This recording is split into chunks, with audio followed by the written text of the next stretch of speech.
I used to love haunted houses. Well, I loved everything that was related to Halloween. It was always my favorite time of the year. The temperature outside would finally begin to cool off.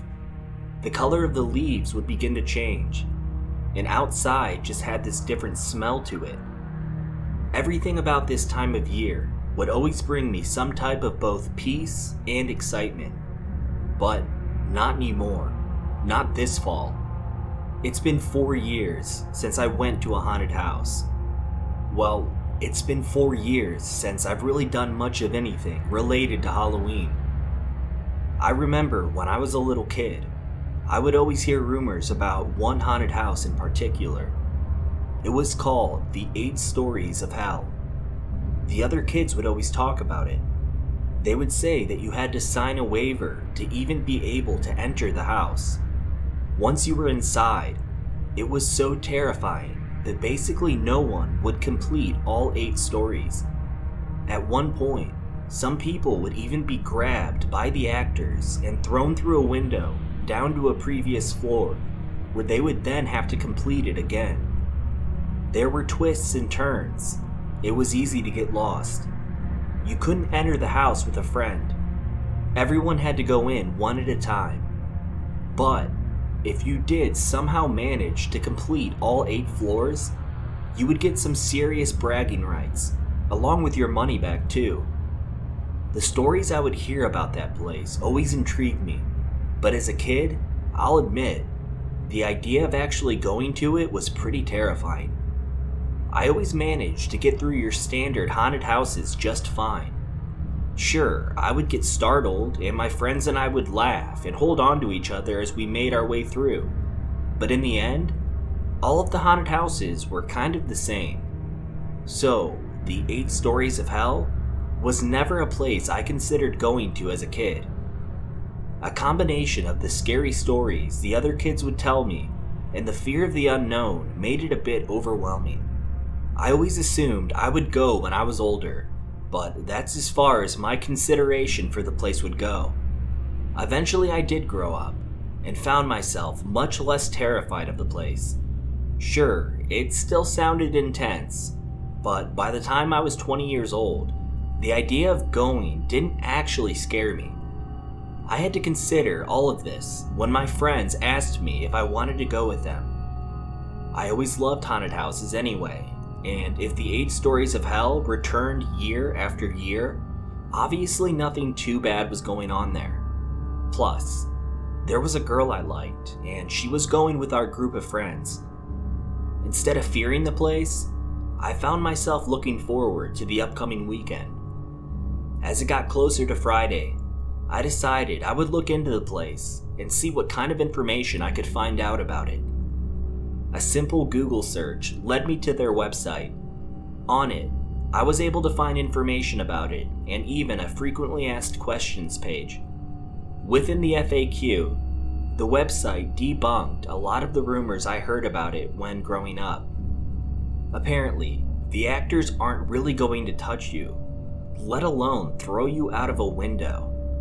The place seemed to rely more on psychological horror than anything, trying to disorient its guests as they tried to navigate their way from floor to floor. Oh, and there also wasn't any type of waiver that needed to be signed before entering the attraction. This definitely gave the little kid in me some relief. Before I knew it, the rest of the week had flown by, and I found myself getting ready to go out on Friday evening. Several of us drove to accommodate everyone in our group. Margot, the girl I was interested in, unfortunately drove in a separate car. Margot and I never really got to meet each other. We had briefly talked a couple times, but we were barely even mutual friends. But she was beautiful, and there were a couple times we shared a smile between one another. And just observing her personality around others really made me interested in her. We had to drive about 45 minutes to get to where we were headed. It was the beginning of the weekend before Halloween, and the place was packed when we got there. It looked like everyone was showing up just before 8 p.m., which was when the haunted house opened up. We eventually found our parking spots, and our group slowly started to form in front of the ticket booths. Once all of us were together, we talked for a few minutes before heading over to purchase tickets. I was interested in talking with all of my friends, but my eyes kept wandering over to Margot every so often. There were a few times where our eyes met. She would smile slightly, and each time I felt this nervous warmth inside my body, like heated butterflies in my stomach or something. I guess it's hard to explain unless you've had the feeling yourself. I did my best to play cool and keep calm over it as we got closer and closer to the booths. In a fortunate but also awkward turn of events, as the line closed in, Margot ended up directly behind me. I didn't know what to do. Was I supposed to turn around and say hi to her? Or should I just continue facing forward? I thought about this for too long, and it got to the point where it would just be weird if I suddenly turned around after several minutes. Luckily, Margot was smarter than I was, or at least more confident, and I felt a slight tug on the back of my hoodie. I turned around because of this, and Margot was standing there holding something in her hand. "You had a hair on you," she said. "Oh, thank you," I replied. "I have no clue whose that is." We both laughed a bit, but the short interaction was enough to finally get us talking for once. I found myself hoping the line would never end, almost becoming sad in a way, knowing it eventually would. I forced these ideas out of my head and made myself just stay in the moment and enjoy it. And I did. I enjoyed it a lot. When I got to the booth, I paid for my ticket and entered through the gate. When I walked in, I was greeted with yet another line. Most people might have been slightly annoyed at this, but I was happy. Moments later, I was again greeted by Margot, who joined me in the next line. We joked around a bit about how terrifying this place already was, and how nothing is scarier than having to wait in lines all night. Before I knew it, the person in front of me was entering the house. Soon, it would be my turn. I turned to Margot and told her, "If I go in there and freak out, I'm going to need you to hurry through the house and come save me." She laughed and said, "Oh, for sure, don't worry, I'll help you through it." I looked at her and smiled. She distracted me so much, I didn't hear the man calling for me to enter. Margot, having my undivided attention, laughed and pointed over to the man who was waiting for me to finally turn around. I took a deep breath and walked through the curtain, officially entering the first floor of the house. As I walked through, it seemed kind of, normal. I knew this was only the first floor, but I guess all of the years I spent thinking about this place as a child really raised my expectations. I will admit, walking through a haunted house by yourself is certainly a bit more unsettling than having at least one other person with you. But I still had this feeling I was given by talking to Margot that gave me a sense of confidence, and I willfully headed forward. The first floor was nothing special in my opinion. I was startled a few times, and the overall production of the place was great, but I made it to the stairwell for the second floor without any issues. The second floor was similar to the first. The only difference was that there was more than one path to take.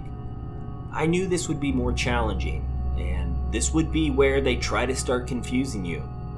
I tried making mental notes of everything, so I could find my way through this place as best as possible. It definitely added another layer of stress, but it wasn't enough to make me actually start fearing the place.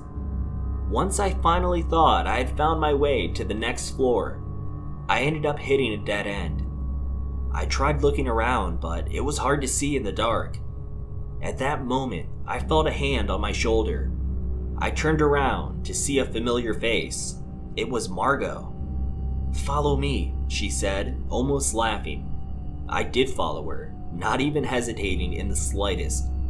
That warm feeling returned, and any level of fear I had in this place instantly vanished. We continued through, and Margot really did seem to know where she was going. Before I knew it, we had made it to the stairwell that brought us to the 3rd floor. As we walked up it, she said, "I told you I'd come save you." All I could do was laugh. The 3rd floor had a different theme, just like the previous 2, but it luckily wasn't so maze-like. Margot wrapped her arm around mine as we walked through. Yeah, I remember that part quite vividly. We found ourselves getting startled and laughing, and in that moment, I couldn't imagine how anyone couldn't complete this place.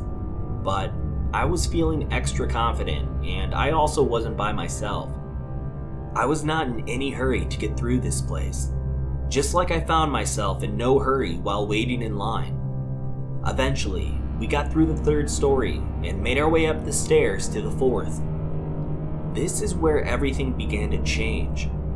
The 4th floor was designed to look like some type of butcher shop, but as you could expect, humans were being butchered rather than animals. Again, the production quality was great, especially for a haunted house.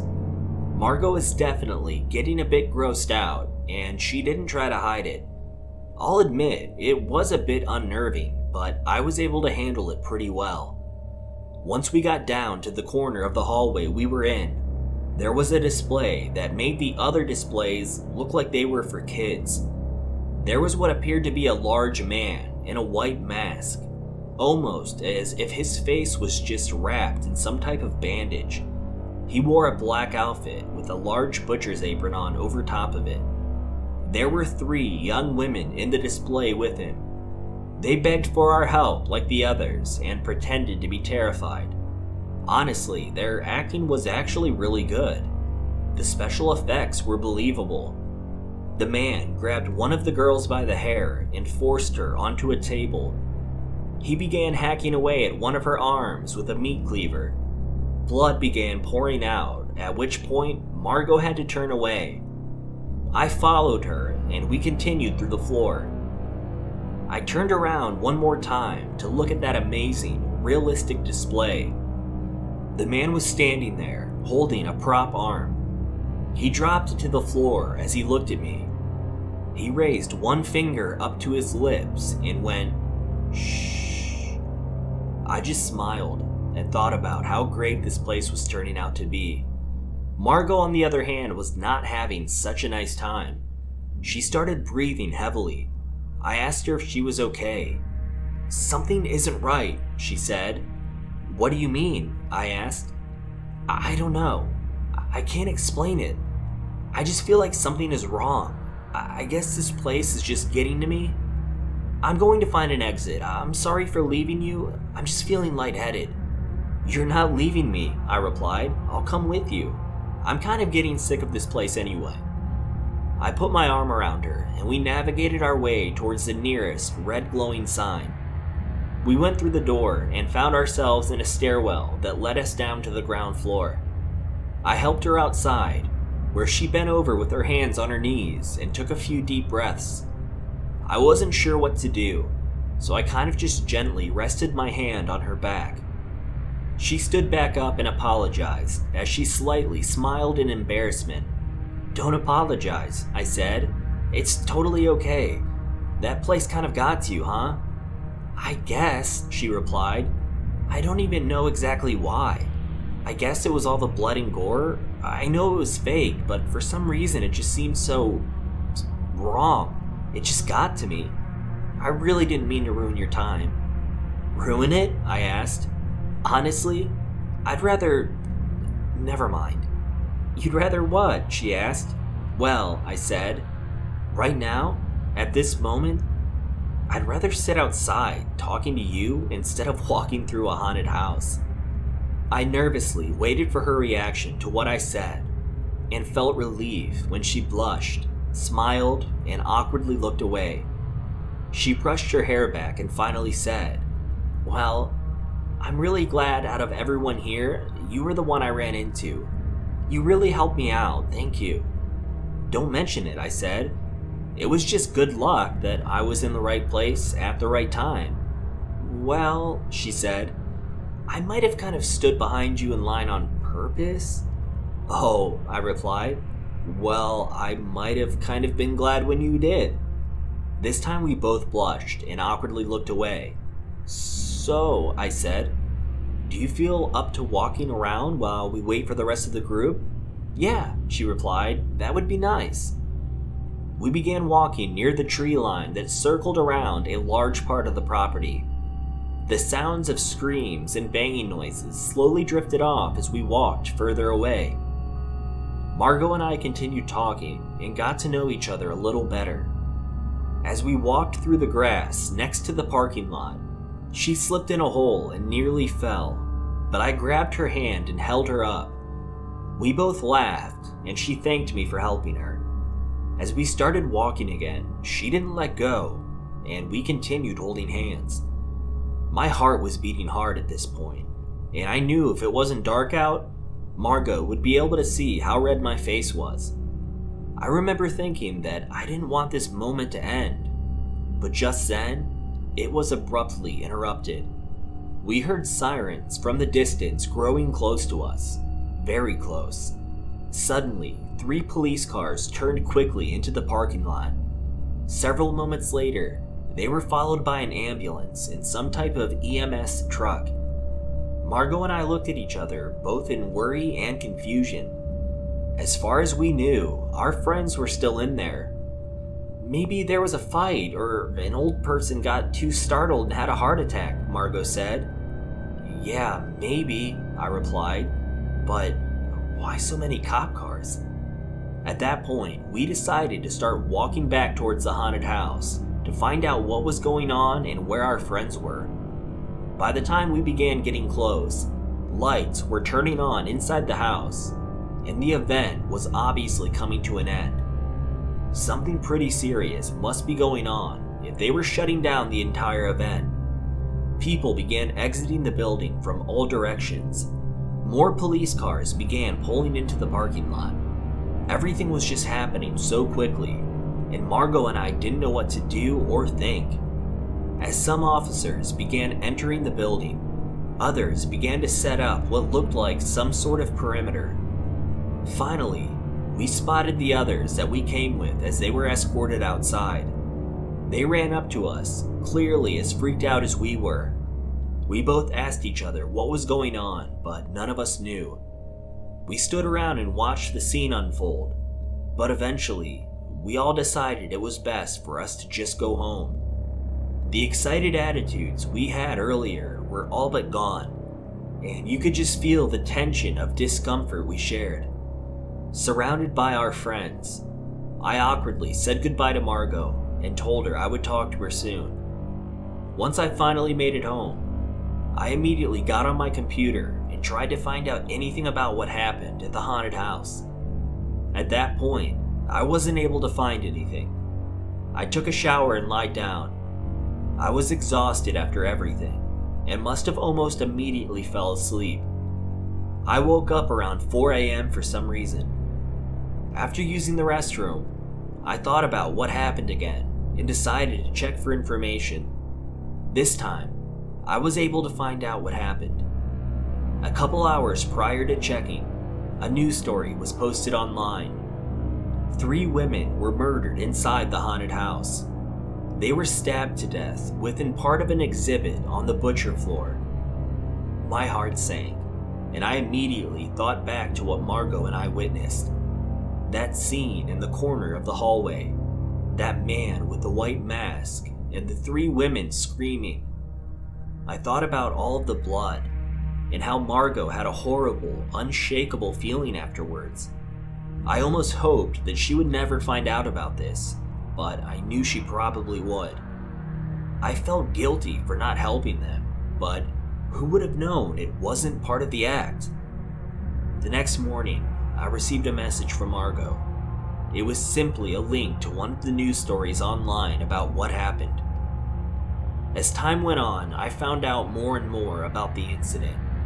All of the employees working that night were accounted for, and they eventually were all cleared of any involvement in the crime. The police ended up with no leads, but they believe whoever was responsible entered the attraction as a guest or illegally. From there, they found an area they could set up an exhibit in. 3 girls walking through the floor were grabbed. The man somehow disabled them, and from there, they were eventually finished with a knife. Margot and I must have been right behind them because we witnessed the scene while the girls were still alive. I knew we both shared this feeling of guilt for what happened to those girls. Margot and I spent the next few weeks talking here and there, but we kind of just drifted apart. Neither of us made a decision to not talk anymore. It just kind of eventually happened. And honestly, I'm really glad it did. 2 years went by, and while I was out one day mindlessly running errands, there she was, Margot. I watched her from a distance for a while, but soon began to feel creepy. I decided to approach her, just like we were old friends or something. I walked up to her. "Margot?" I asked. She turned to face me, and her eyes instantly lit up. "Oh my God," she said. She gave me a hug, and her overall reaction was more than I was hoping for. We talked for a bit in the store, and then eventually decided to go get lunch. It's been 2 more years, and we've basically spent every day together. Here and there, we've discussed what happened that night at the haunted house, but we choose not to focus on the negative. When we talk about that night now, we talk about what happened between her and I, not about what happened to others. I feel like I'm the luckiest guy on earth when I'm around her, and things couldn't be going better between us. But there's something that's been bothering me lately. This year, as it gets closer and closer to Halloween, I swear I can sometimes look out my bedroom window at night and see someone standing near the trees. Their body is too dark to make out, but their face appears to be ghostly white. I'll tell myself I'm just stuck in my head and imagining things. I'll force myself to lie down and close my eyes. But the last few nights, I've began to feel a presence in my room. Right when I'm in that stage of being between asleep and awake, I'll lie still in fear, trying not to move a muscle. Things will go quiet for a moment, and just when I think I'm in the clear, I'll hear it. That unforgettable noise. Shh.